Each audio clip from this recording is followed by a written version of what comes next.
99 lời Phật dạy về tình yêu, cuộc sống cần khắc cốt ghi tâm. Câu thứ nhất, sở dĩ người ta đau khổ chính vì mãi đeo đuổi những thứ sai lầm.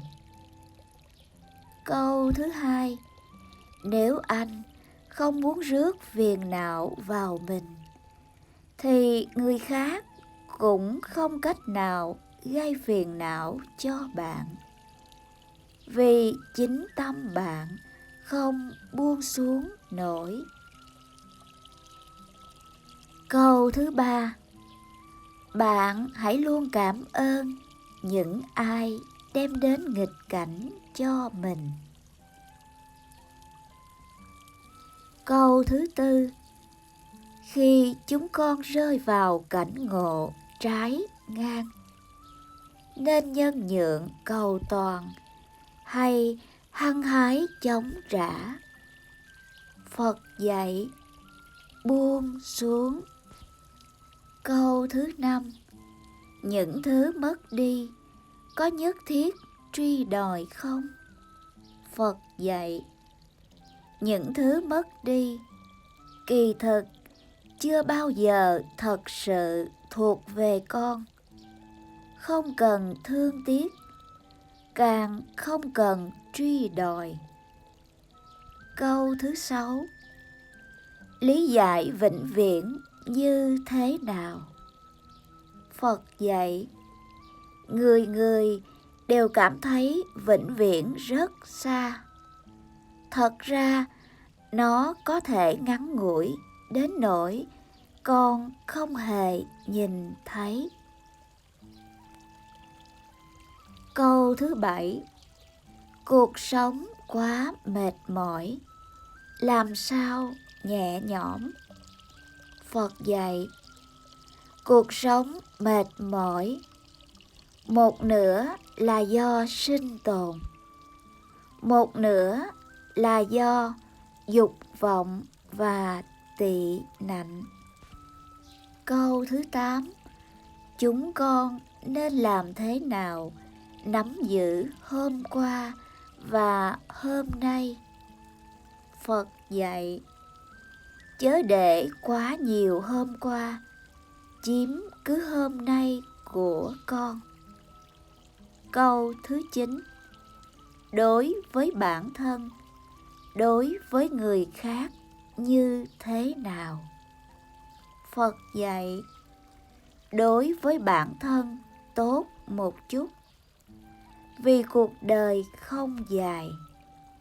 Đối với người bên cạnh tốt một chút, bởi kiếp sau chưa chắc có thể gặp gỡ. Câu thứ 10, người giải thích lễ phép ra sao? Phật dạy xin lỗi là chân thành, không sao là phong độ. Nếu con trao ra chân thành nhưng không có được phong độ, thế thì chỉ có thể chứng tỏ sự vô tri và thô tục của đối phương. Câu thứ 11, chúng con làm thế nào xác định mục tiêu của mình? Phật dạy nếu con biết đi đâu, cả thế giới sẽ nhường đường cho con. Câu thứ 12, làm sao cân bằng vui vẻ và bi thương? Phật dạy mỗi người chỉ có một trái tim, nhưng có hai tâm nhị thất. Một tâm chứa đựng vui vẻ, một tâm chứa đựng bi thương. Đừng cười quá to tiếng, nếu không sẽ đánh thức nỗi bi thương ở bên cạnh. Câu thứ 13, có những người lúc nào cũng oán hờn, bất mãn. Người thấy thế nào? Phật dạy khi đang tái lập thiên kiến của mình, nhiều người vẫn ngỡ rằng bản thân đang suy nghĩ làm sao cứu vớt thế giới. Câu thứ 14. Chúng con làm thế nào mới gọi là bước chân vững chãi? Phật dạy, chỉ cần chân con vẫn đứng trên mặt đất thì đừng xem mình quá nhẹ.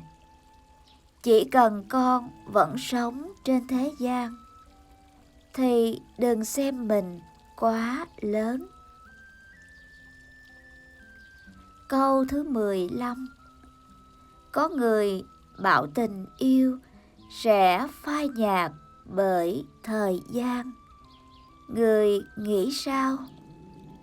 Phật dạy, tình yêu khiến con người ta lãng quên thời gian. Thời gian cũng khiến con người ta lãng quên tình yêu. Câu thứ 16. Người nhìn nhận tình yêu và hạnh phúc như thế nào? Phật dạy, rất nhiều người vì cái gọi là hạnh phúc mà yêu nhầm người. Nhưng càng nhiều người vì yêu đúng người mà hạnh phúc trọn đời. Câu thứ 17. Hai người yêu nhau không thể ở bên nhau, làm thế nào?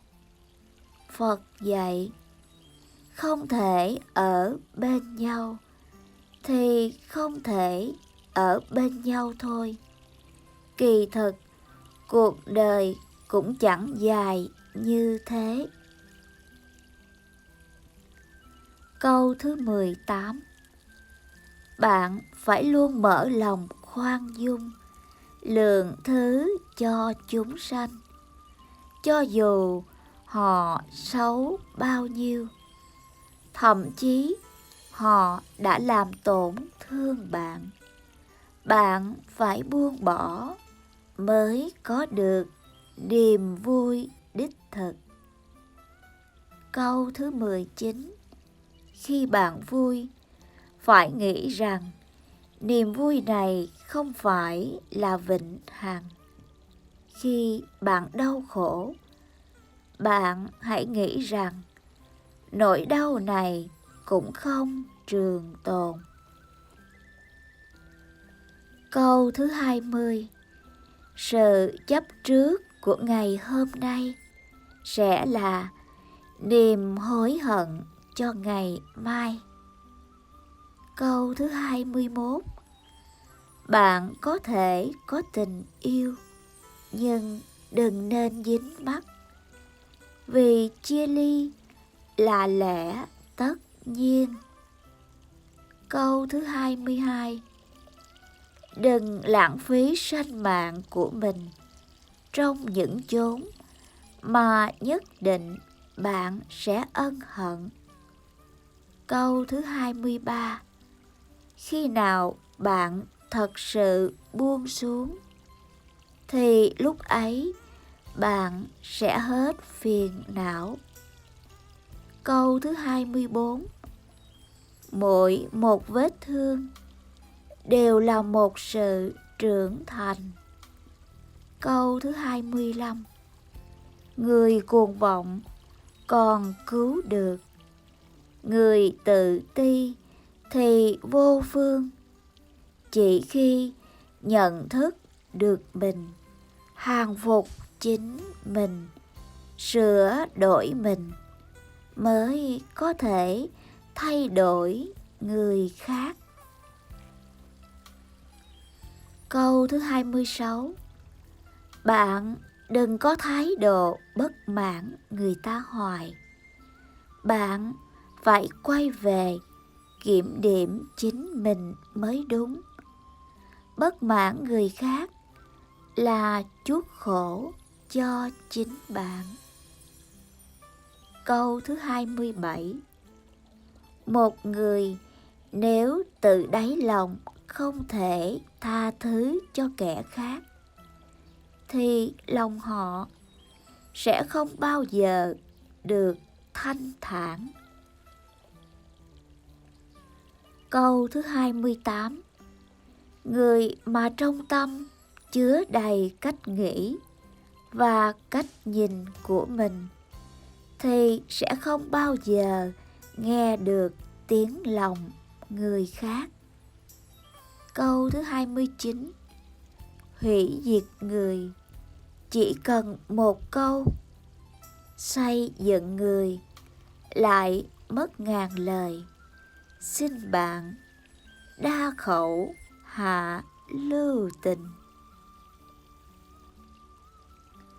Câu thứ 30. Vốn dĩ không cần quay đầu lại xem người nguyền rủa bạn là ai. Giả sử bạn bị chó điên cắn bạn một phát, chẳng lẽ bạn cũng phải chạy đến cắn lại một phát? Câu thứ 31. Đừng bao giờ lãng phí một giây phút nào để nghĩ nhớ đến người bạn không hề yêu thích. Câu thứ 32. Mong bạn đem lòng từ bi và thái độ ôn hòa để bày tỏ những nỗi oan ức và bất mãn của mình. Có như vậy, người khác mới khả dĩ tiếp nhận. Câu thứ 33. Cùng là một chiếc bình như vậy, tại sao bạn lại chứa độc dược? Cùng một mảnh tâm, tại sao bạn phải chứa đầy những phiền não như vậy? Câu thứ 34. Những thứ không đạt được, chúng ta sẽ luôn cho rằng nó đẹp đẽ, chính vì bạn hiểu nó quá ít. Bạn không có thời gian ở chung với nó. Nhưng rồi, một ngày nào đó, khi bạn hiểu sâu sắc, bạn sẽ phát hiện nó vốn không đẹp như trong tưởng tượng của bạn. Câu thứ 35. Sống một ngày là diễm phúc của một ngày, nên phải trân quý. Khi tôi khóc, tôi không có dép để mang, thì tôi lại phát hiện có người không có chân. Câu thứ 36. Tốn thêm một chút tâm lực để chú ý người khác, chi bằng bớt một chút tâm lực phản tỉnh chính mình. Bạn hiểu chứ? Câu thứ 37. Hận thù người khác là một mất mát lớn nhất đối với mình. Câu thứ 38. Mỗi người ai cũng có mạng sống, nhưng không phải ai cũng hiểu được điều đó. Thậm chí trân quý mạng sống của mình hơn. Người không hiểu được mạng sống, thì mạng sống đối với họ mà nói chính là một sự trừng phạt. Câu thứ 39. Tình chấp là nguyên nhân của khổ não. Buông tình chấp, bạn mới được tự tại. Câu thứ 40. Đừng khẳng định về cách nghĩ của mình quá. Như vậy, bạn sẽ đỡ phải hối hận hơn. Câu thứ 41. khi bạn thành thật với chính mình, thế giới sẽ không ai lừa dối bạn. Câu thứ 42. Người che đậy khuyết điểm của mình bằng thủ đoạn tổn thương người khác là kẻ đê tiện. Câu thứ 43. Người âm thầm quan tâm chúc phúc người khác, đó là một sự bố thí vô hình.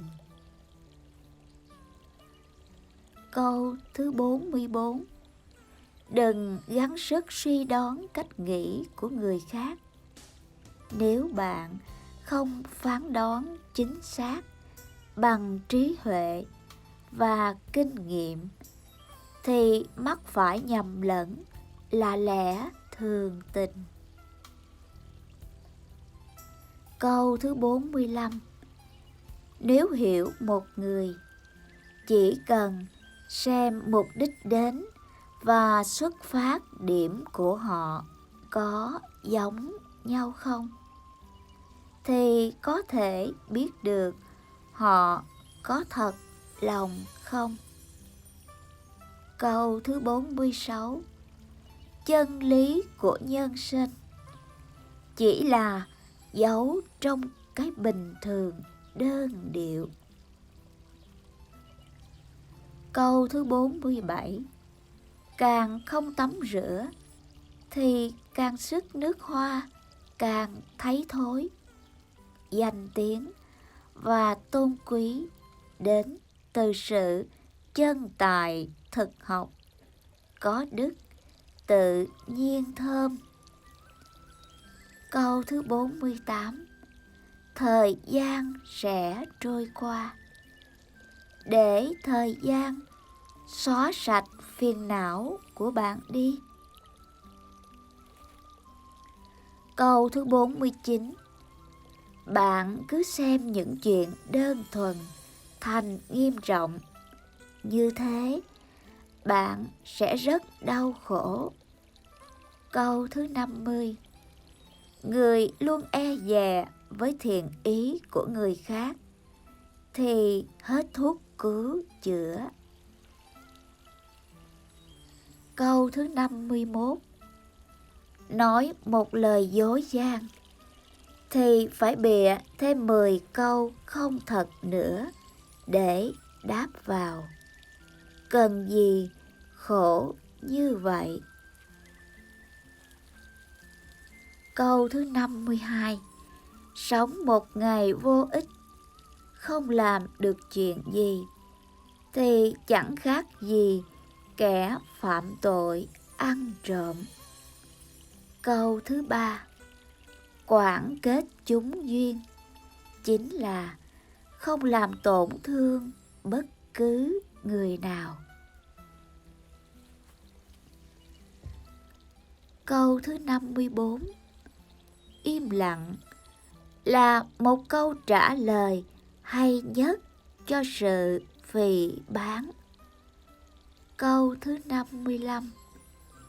Cung kính đối với người là sự trang nghiêm cho chính mình. Câu thứ 56.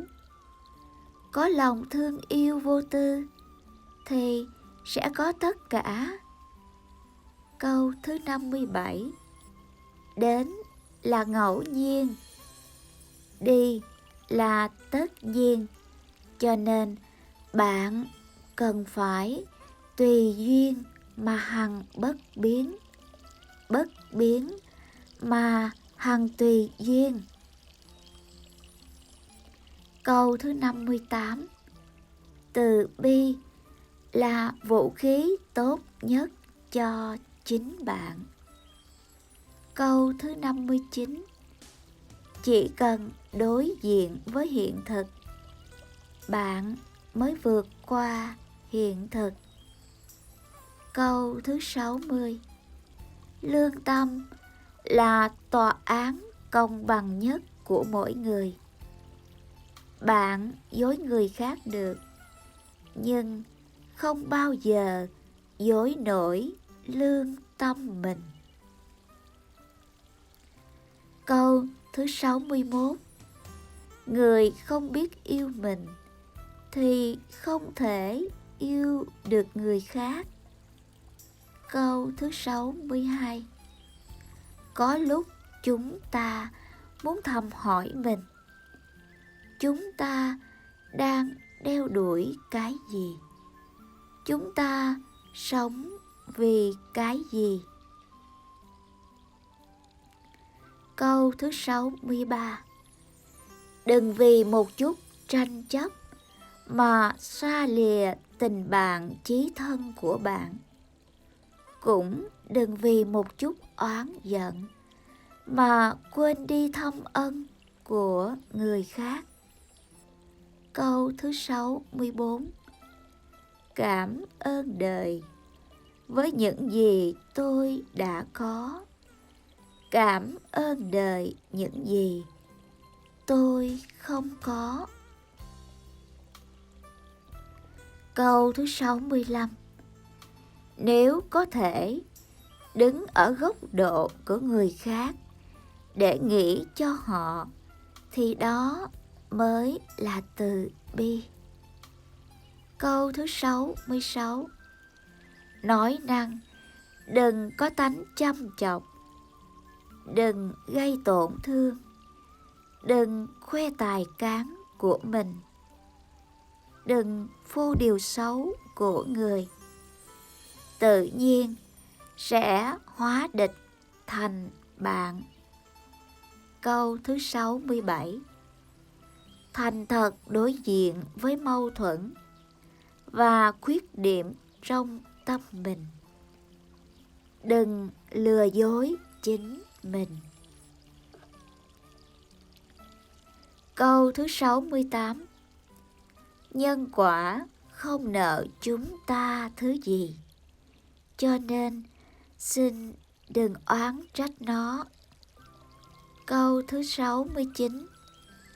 Đa số người cả đời chỉ làm được 3 việc: dối mình, dối người và bị người dối. Câu thứ 70. Tâm là tên lừa đảo lớn nhất. Người khác có thể dối bạn nhất thời, nhưng nó lại gạt bạn suốt đời. Câu thứ 71. Chỉ cần tự giác tâm an thì Đông, Tây, Nam, Bắc đều tốt. Nếu còn một người chưa độ thì đừng nên thoát một mình. Câu thứ 72. Khi trong tay bạn nắm chặt một vật gì mà không buông xuống thì bạn chỉ có mỗi thứ này. Nếu bạn chịu buông xuống thì bạn mới có cơ hội chọn lựa những thứ khác. Nếu một người luôn khư khư với quan niệm của mình, không chịu buông xuống, thì trí huệ chỉ có thể đạt đến ở một mức độ nào đó mà thôi. Câu thứ 73. Nếu bạn có thể sống qua những ngày bình an thì đó chính là một phúc phần rồi.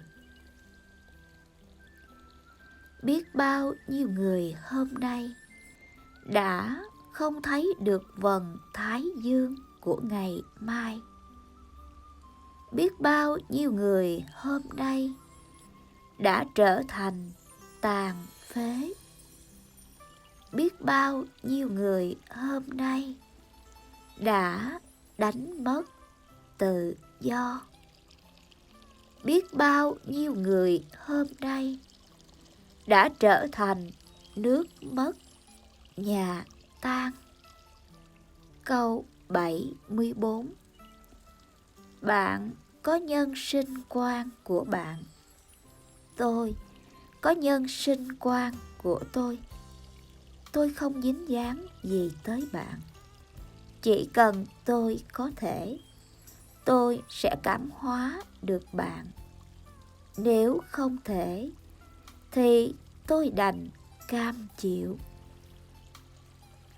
Câu thứ 75. Bạn hy vọng nắm được sự vĩnh hằng, thì bạn cần phải khống chế hiện tại. Câu thứ 76. Ác khẩu, mãi mãi đừng để nó thốt ra từ miệng chúng ta. Cho dù người ta có xấu bao nhiêu, có ác bao nhiêu, bạn càng nguyền rủa họ, tâm bạn càng bị nhiễm ô. Bạn hãy nghĩ họ chính là thiện tri thức của bạn. Câu thứ 77. Người khác có thể làm trái nhân quả. Người khác có thể tổn hại chúng ta, đánh chúng ta, hủy bán chúng ta. Nhưng chúng ta đừng vì thế mà oán hận họ. Vì sao? Vì chúng ta nhất định phải giữ một bản tánh hoàn chỉnh và một tâm hồn thanh tịnh.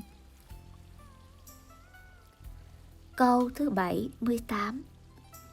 Nếu một người chưa từng cảm nhận sự đau khổ, khó khăn, thì rất khó cảm thông cho người khác.